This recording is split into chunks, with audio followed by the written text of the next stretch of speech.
Today's interview is sponsored by MulliganBrothers.com, where you can now buy the Inspire Change t-shirts, all linked down below at MulliganBrothers.com. Before that, let's jump into the highlights.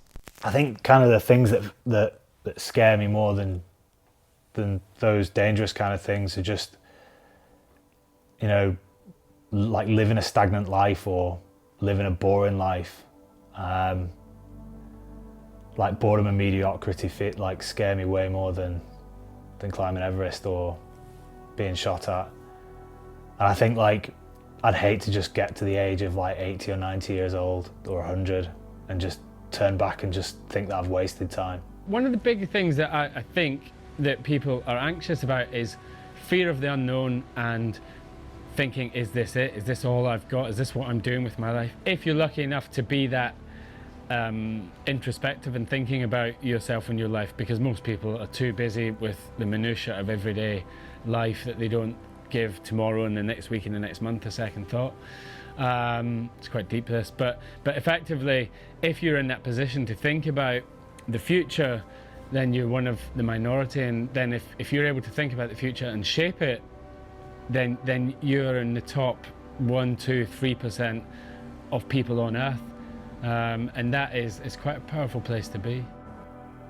You've got to like be honest with yourself, right? It's your choice, like it's your life, like no one else is going to change it.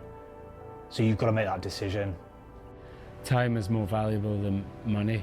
I've realised that, you know, you can earn as much money as you want. You know, it comes and goes, daily, monthly, weekly, whatever. You know, when you're up, you're eventually going to be back down. But time doesn't, that's just gone. And you know, if you are privileged enough to get to old age, then that's one of the best things that can, you know, physically happen to you. You know, if you're not happy with your life and you want to change it, then do it, right? And I don't know what that is, what anyone else is feeling, but you know, if you start small, and whether it's, you know, you want to get in shape, like start walking, start trying to create habits that are healthy for your body and for your mind. You know, start walking, join a gym, join classes, put yourself in these situations. And this is where you grow, right? Because you're putting yourself in an uncomfortable situation. And my uncomfortable situation is completely different to someone else's uncomfortable situation. And, you know, you could say that a million times over. And career's like a big one, right? Like that's the comfiest thing that people have, is a career and money coming in. Because that's, you know, without money, like the chances of being homeless and not being able to pay for food for your kids and your family, like that's the biggest fear, right? And I can't tell anyone to change that. You know, you've just got to ask yourself whether that's something that you want to change. In the book I talk about acres of diamonds, and it's an old fable about a farmer who's, you know, looking to find diamonds. He's got a stretch of land and he's essentially thinks he's exhausted it, sells it, moves on, and the next guy who comes in, you know, digs and just spends hard work, hard graft, and he finds this rich seam of diamonds in his own backyard. And that's essentially what that's about, is that, you know, we often look, you know, as a human race, we're looking at what's next, and, you know, adventurous spirit, and let's go outside, let's go here, let's go there, and we're looking and chasing this thing which is never there. And essentially what it means is, like, for me, was look at what you've got, look at what you're good at, and how can you turn that into service to then help other people. The world's an easy place to live in. I don't think the human body's set up to not feel struggle.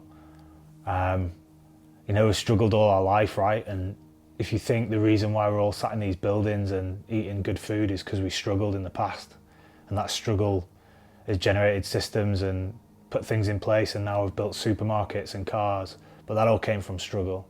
So good things come from struggle, but it's hard to find it these days. So, like,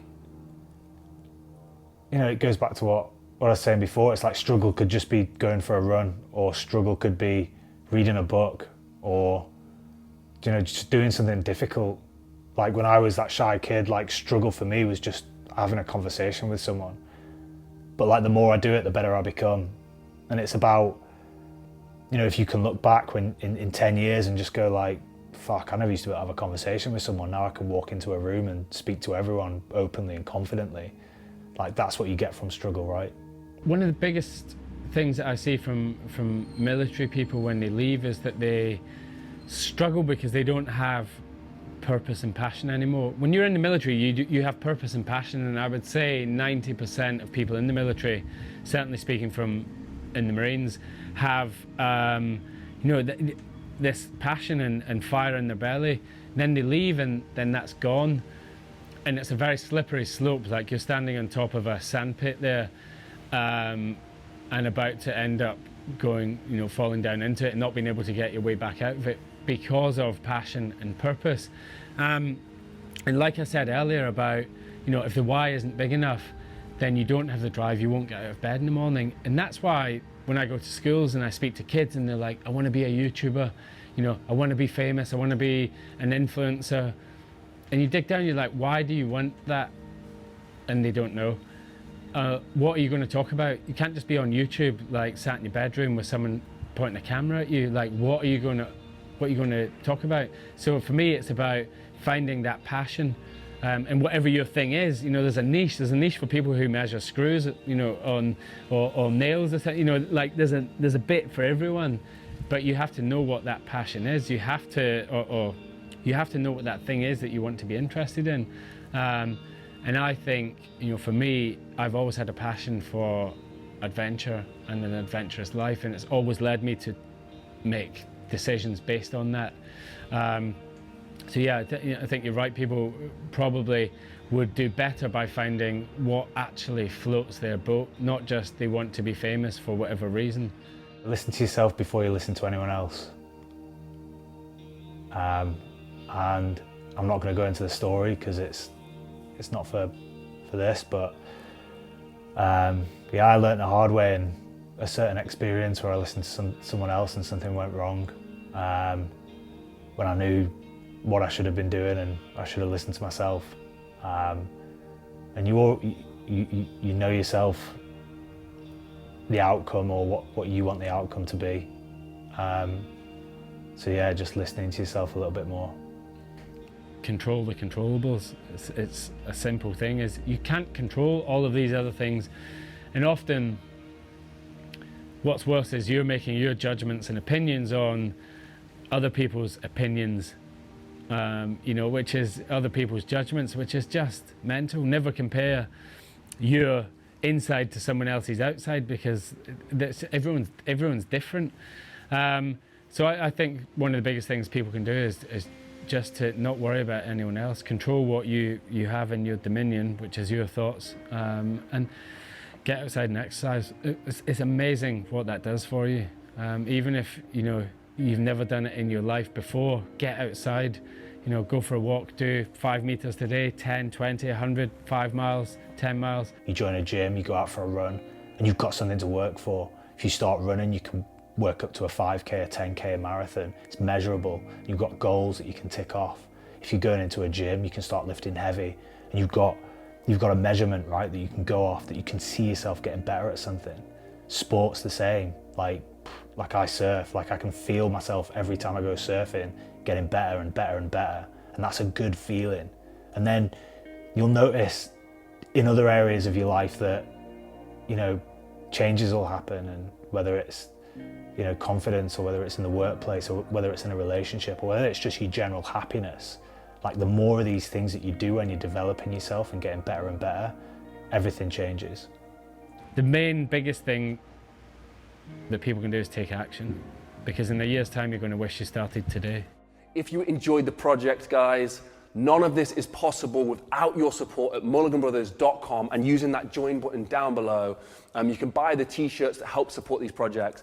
We take our film crew with us all the way around the world to find the best and inspirational teachers, stories, and without you, it's just not possible. So thank you so much to everybody who's done that so far. And if you are doing that, please hit us up on Instagram and let us know. Say hello at Jordan Mulligan Brother. I will get back to you, and all the support is appreciated. Have a blessed and productive day. The whole team just wants to say thank you, and yeah, go inspire some change, and I'll see you in the next one. Peace.